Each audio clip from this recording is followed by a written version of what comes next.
Welcome to Wichita Liberty TV with Bob Weeks. Hello, I'm Bob Weeks for Wichita Liberty TV, your weekly source for news, analysis, and commentary about Wichita, Kansas government and public policy. We're broadcast on KGPT channel 26.1, also its companion website, kgpt26.com. Some of you may know me from my blog, The Voice for Liberty. That's on the internet at wichitaliberty.org. The motto there is individual liberty, limited government, and free markets in Wichita and Kansas. I cover things that may not be covered by other news media in Wichita and Kansas, or if we do cover the same news, I'll do it from the perspective of economic freedom, limited government, and individual liberty, because these are the things that are important. These are the things that we find so often under attack by our government, be it at the federal, state, or local level. So, please visit wichitaliberty.org. You can subscribe to the email newsletter I send 2 or 3 times a week. And if you'd like to contact me, you'll find my email address and telephone number there, or just remember, bob.weeks@gmail.com. Well, this week on Wichita Liberty TV, if you're looking for local talk radio in Wichita that discusses politics, and if you don't know the Joseph Ashby Show, well, you just haven't looked very hard. Joseph is the host of the Joseph Ashby Show. That launched in May 2012. It's broadcast Monday through Friday from 6 a.m. to 8 a.m. in the morning. That's on KQAM Radio 1480 AM, but also available on the internet through the TuneIn Radio app and on your smartphone, too. Joseph also publishes a podcast available shortly after each episode ends. And if you've listened to the Joseph Ashby Show, you may have heard my voice from time to time as I filled in as the guest host when Joseph needs to take a day off. So let's watch my interview with Joseph Ashby. Joseph Ashby, welcome to Wichita Liberty TV. Thanks, Bob. Joseph, you grew up in Nebraska, went to college in Utah. Why are you in Wichita? How did that happen? And why Derby when you came to Wichita also?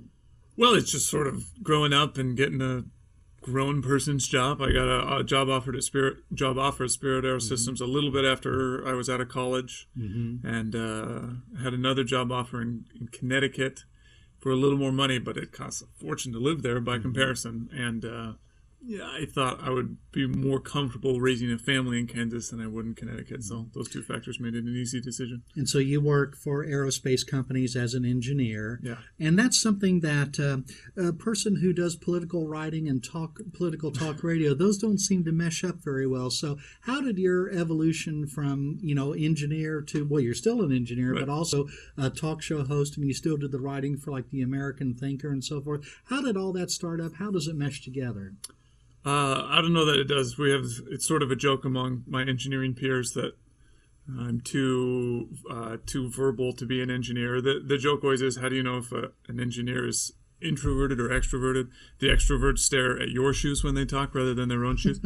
That's pretty good. And yeah. so the idea that I would have a talk show in a profession where it's your math skills, not necessarily your social skills, that help you shine, has always been a joke. But I was just interested in it. Once I graduated from college and was able to study my own, things that I wanted to study rather than what I was forced to study based on what my schoolwork was.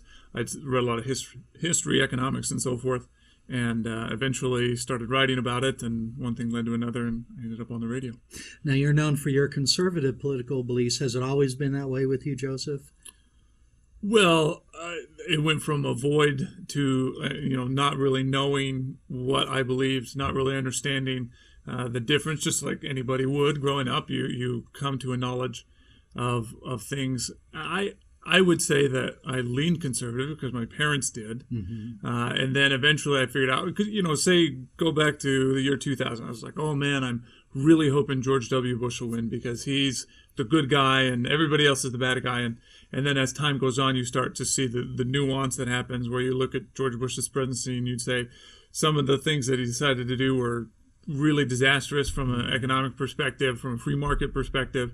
And then some of the No Child Left Behind, perhaps? Well, No Child Left Behind is a good one that put the federal government into local classrooms. But you could also look at TARP. I mean, the last 6 months of his presidency was was really hard to watch, really hard to experience, not only because I got laid off from a job in Utah, which incidentally is what helped me come to Kansas, but because of the decisions that he made, where he said things like, I have to betray the free market in order to abandon free market principles in order to save the free market. And you just say, I don't think you understand, you use those words, I don't think you understand what they mean. To paraphrase Princess Bride. That's interesting. Well, we've got elections in Kansas coming up very soon, but there were elections in Mississippi this year that some Kansans had a role in. You've talked about this quite a bit on your radio show recently because I think you found it, I don't want to say outrageous, but disturbing, at least some of the role there. Can you explain to our listeners, our viewers, what's that election in Mississippi was all about, and what's the Kansas connection? Well, there was a conservative state senator named Chris McDaniel, ran against a long time incumbent, Thad Cochran, who had a okay voting record, but really didn't stand up for. He was a big earmark guy. He was a spender. Didn't stand up for the things that sort of this new brand, the Ted Cruz, sort of the Jim DeMint tree of conservatives, people who really were like, you know what? I know Washington's worked this way for 100 years or 200 years, but it's not working anymore. We're spending too much. We have too much debt. It's gonna get worse. And so you have Chris McDaniel being one of those types, running against Thad Cochran, who's sort of the old school. So type. He was identified with the Tea Party, right. I think, had that type of support. And they go to a runoff election after McDaniel narrowly got more votes during the primary, but he didn't get above 50.1%. And so they go to a runoff. And everybody assumes that the conservative upstart's going to win the runoff because his supporters are going to be more passionate. They're going to turn out to vote for a runoff, whereas the turnout's going to be low, so it's going to favor the more passionate supporters. And the Cochran people knew that, so what they decided to do, instead of merely trying to go and get Republican voters and say, you know what, I really am conservative, or whatever they might pitch, they decided to do a full-out campaign to try to portray Chris McDaniel and the Tea Party as racist against blacks. Therefore, black Democrats in Mississippi who don't like the way the Tea Party treats Obama should turn out and vote for Thad Cochran, or rather turn out and vote against the Tea Party, or in this case, Chris McDaniel. So in Mississippi, it's possible for Democrats to vote in that Republican. It wasn't a primary at this time, it was a runoff, but it was to choose the Republican Party nominee, and Democrats were able to participate in that. Yeah, like Kansas has a close primary where you have to be either an independent who registers as a Republican at the polling place, or a Republican before you go, or vice versa if you're voting in the Democrat primary. There, anybody can go vote in either party's election, and so they took advantage of that they estimated between 20 and 30,000 Democrats to turn out. And the role of a Kansas senator in that? Well, this is what, to me, because to me that was shocking. To me, to go and say, first of all, to use what is a fundamentally untrue argument, which is that the Tea Party's opposition to President Obama is based on skin color. Mm-hmm. Not only is that untrue, and you say, well, politicians say untrue things all the time. It's so divisive, and it's something that Republicans have had done to them the Thad Cochrans of the word over and over and over again have had done to them. For them to turn around and say, we're going to take a page out of that playbook and use it against the Tea Party is beyond the pale to me. And the NRSC, the National Republican Senatorial Campaign Committee, whatever it is, it's basically a political action committee that the Senate Republicans run, is chaired by Jerry Moran, who is our junior senator. Mm-hmm. And so I have tried to get an interview on our show because I would like to ask Jerry Moran, when did you know about this plan? At what point did you find out that they were going to portray the Tea Party as racist and get Democrats to come and sway the election? Was it your idea? Did it come from the NRSC itself? When you found out, did you stand up and say, we shouldn't do this because this is unethical and untrue? Mm-hmm. At what point at this point now, does he regret personally sending $10,000 to the Cochran campaign?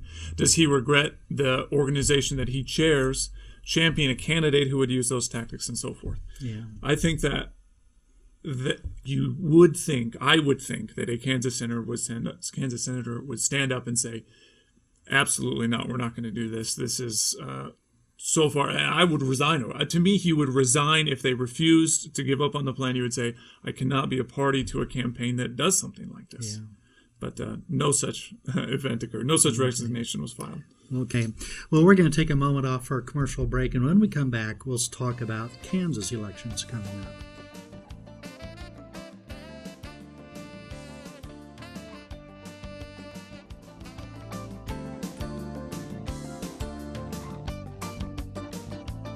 Welcome back to Wichita Liberty TV. I'm Bob Weeks here with Joseph Ashby. Joseph, we have an election here in Kansas in about 2 weeks from when the show will air. We've got 2 contests for federal office that are really hotly contested for the United States Senate, but also here in Wichita, the congressional district surrounding Wichita. Are you making endorsements in any of these contests? Not the federal races. Thought about it, have talked to people about it, talked to listeners about it, said, would you like to hear? And I don't know if I'm transparent in the way I cover the races, and everybody's like, obviously he wants this person or that person. I don't mean to be. I don't try to come down on one side or the other. I try to take events and say how I feel about events, news and voting records and personal history, so forth, the kinds of things that inform me as a voter. But no, I'm not doing an official endorsement. Now, you've had a lot of these candidates appear on your show, usually by calling in, but sometimes in the studio. In the Senate race, I know Milton Wolf, who's running against Pat Roberts. He's been on your show a number of times for quite a while. What about Pat Roberts? Has he been on your show? Have you tried to get him? Senator Roberts has come on once. I think it was after Dr. Wolf had filed, so technically he had an opponent at that point. And so this would have been before Christmas? It was last September 11th. I remember because we talked about where he was on 9/11. And that was the last time. And when I do interviews during a campaign cycle, I assume that I'm going to have at least 2 conversations with most candidates because that's usually how it works. And so when I talked to him in September, there wasn't, it was like what happened to you on 9/11? Where were you? What are your goals in this term as a senator? And then I was thinking, I'm going to get to know this guy. I'm going to figure out what he thinks he's all about, how he presents himself when given a more open forum. And then next time we're going to go in, what about this on your record? What about that? That interview, unfortunately, hasn't happened yet. And I think a couple of weeks ago, you were perhaps instrumental in and I don't know if it's unfortunate or not, but a tweet that came out of the Roberts campaign. Tell us about that. And did that lead to Roberts canceling an appearance on your show, do you think? It's hard to say all of the reasons that he canceled. We did have an interview set up for a Tuesday, and we were excited about it, had told people about it the week before because a lot of people really want to hear him answer questions.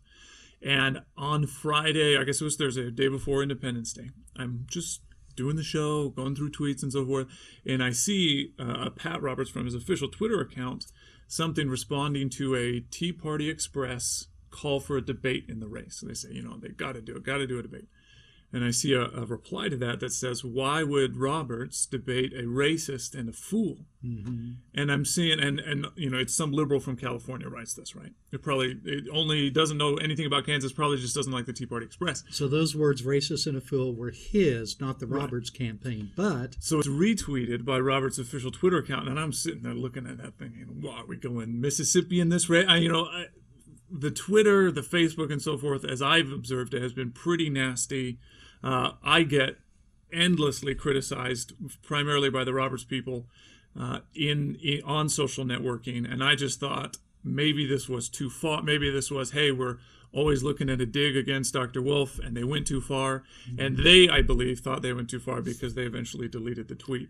My question is, even though it was deleted, who in that office, because I assume Senator Roberts probably wasn't doing his own Twitter account at the time, and they told me he wasn't, who in that office thinks it would even kind of be acceptable to put out a tweet that suggests that the Tea Party is racist, particularly when, as we talked about previously, the wounds from that Mississippi race were still fresh. Right. Yeah, that is pretty curious. So it doesn't seem like there's going to be a debate between Wolf and Roberts. I know Milton Wolf has called for one, and that's typical of the challenger, and it's also a typical but perhaps unfortunate strategy that a incumbent, especially one with the lead, follows to not have a debate. Do you think that's working out for the Roberts campaign?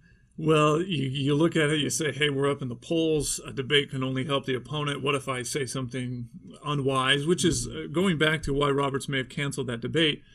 The day before the infamous tweet about the racist Tea Partier, or retweet, I should say. He was on a Kansas City area radio station where the host essentially asked him, "Why don't you live here?" And he went over his bona fides. Well, my kids went to school there, and just basically talking about his ties to the area. Host says, "Yeah, but you don't live here. Why don't you live here?" And he says, "Every time I get an opponent, every time I get a chance, I'm home." So that blows up, makes national news, goes viral. And I don't know if my bringing to light that retweet had something to do with the cancellation on Tuesday, or if they said to themselves the same thing that you think about most incumbents not wanting to debate. Mm-hmm. They said, "Why go on these shows? We're leading in the polls. He can only hurt himself by going on those shows." And that's when the thing went. That's when the thing was canceled. When his appearance was canceled. I think it's unfortunate. Because if you are going to make a mistake, if you are unable to defend your record, that's something that the voters really ought to know. I understand their motivation for not wanting to do it, but as somebody who tries to bring information to the public, it's unfortunate to me. Yeah, it is. And I don't think there's going to be a debate at all. I think Roberts is convinced he's going to win, and that's going to be it all. On the other hand, Mike Pompeo, the incumbent for the 4th District United States House of Representatives seat in Kansas, he has agreed to debate his challenger Todd Tiahrt, although there's been some dispute as to whether those debates will happen, who's putting unrealistic conditions on the debates. Do you have any insight into those? Or my understanding, I think one has been canceled, right? The Wichita State one has been canceled. I think so. I still think they're planning on doing 2, which is, 2 debates is not a, that's pretty good. Yeah. The one that was canceled, my understanding was that Mr. Tiahrt wanted to have a notebook. And I've talked to their campaign people and said, look, he just wants to make sure he has facts and figures straight, that he doesn't forget important points. If the purpose is to get the full message across, why not allow some notes? Pompeo's people have said, why does somebody need to refer to a notebook? Why aren't we just talking about what we believe, what we voted on, and what we would vote on, and so forth? I get both sides of that. To me, again, as somebody who just wants as much information as possible out there, I say, bring note cards, bring your notebook, whatever. Let's hear what you think. And to me, anyway, the good part about a debate, if you have a good moderator and if you have an opponent that's good, then you get them off their talking points anyway. Then their notebook becomes obsolete because you're putting pressure on them to answer for either what they said or what they might do and so forth. Or sometimes you see the spectacle of a candidate hunting around in a notebook trying to find out, what they meant to say. So, yeah, that's interesting too. So, well, another segment come by, so let's take another couple minutes off for a message from our sponsors, and we'll be back on Wichita Liberty TV.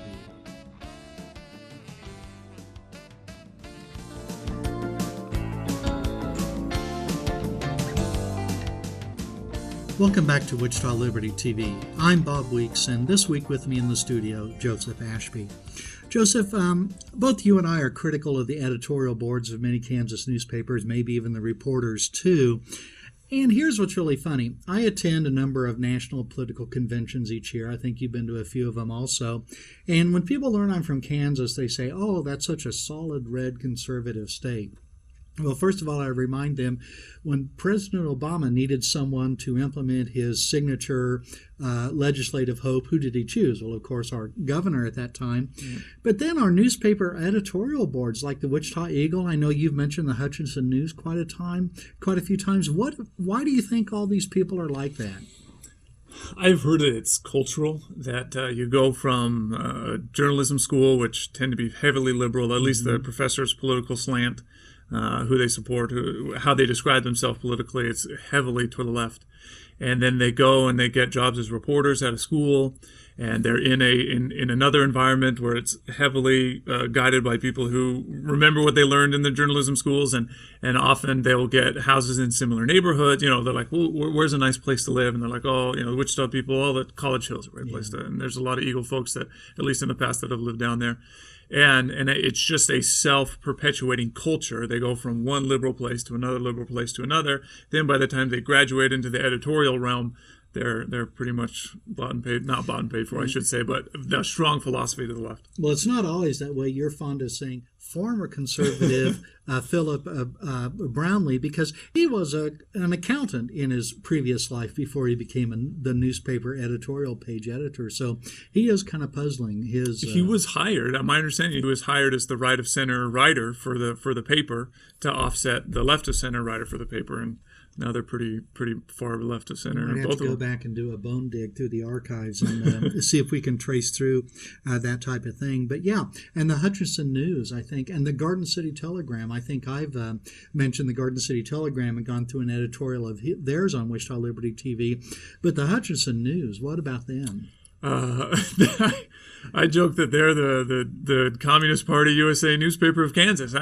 The things that they write, and there's some cherry picking. I mean, we had an article that we featured on the show recently accusing Governor Brownback of essentially choosing tax cuts for wealthy people instead of a homeless shelter in Pittsburgh.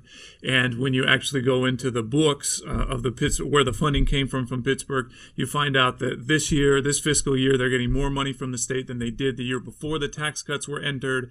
And they are closing down. It is a lack of funding, but it all comes from the federal government, that funding. And so they try to make things, they're so biased against the conservative viewpoint and currently embodied by Governor Brownback that it leads to really glaring errors in the factual cases they try to make. Yeah, so you see that on the editorial pages, but do you think it filters into the newsroom too? I at times get into little spats with Wichita Eagle writers. For example, I'm not going to remember his name, but one of the reporters that was covering the gun bill, the major gun bill this year, was that they didn't want, the state said, look, we have a state constitutional amendment that says you have the right to carry arms. And we don't want every little city undermining that constitution any more than you would want a state counteracting, the equal protection clause of the 14th Amendment, for example. I mean, that's essentially during the segregation years in the South, they said we are going to violate the amendment of the Constitution, which guarantees that everybody has the same right. And so although the issue is different, the legal principle is the same, meaning we have a statewide constitution that guarantees the rights. Well, how did the Eagle decide to cover it? It was, we are taking away the rights of local government to pass their own gun laws, rather than we are stopping local governments from taking away individual gun owner rights. Yeah, I think that's right. That the rights are granted by the state. The cities can't be more restricted than that. I mean, it is a constitutional right. And so the point of view that they decide, I mean, you could look at the factual nature of what they said, which is, the cities do have to take, wipe clean their gun control measures and so forth. But the idea that the state is being restrictive rather than guaranteeing rights of individuals, to me was where the bias showed up, because they were factually reporting something from a point of view of taking away rights rather than guaranteeing them. Yeah. Also at the state level this week there was an announcement by the Paul Davis campaign that 104, I think is the number, former and current Republicans are endorsing him over Sam Brownback for governor. And I think you talked about that this week, didn't you? Yeah, it's a big story. There was a lot of pushback from the state Republican Party, so you knew that to me, when they push back, and this is sort of a rule of politics, you don't mention it unless you think it's a big deal. Mm-hmm. And so I think that they thought it was a big deal. The Republicans thought it was a big deal to see a Democrat having so many backers that were within their party or previously within their party.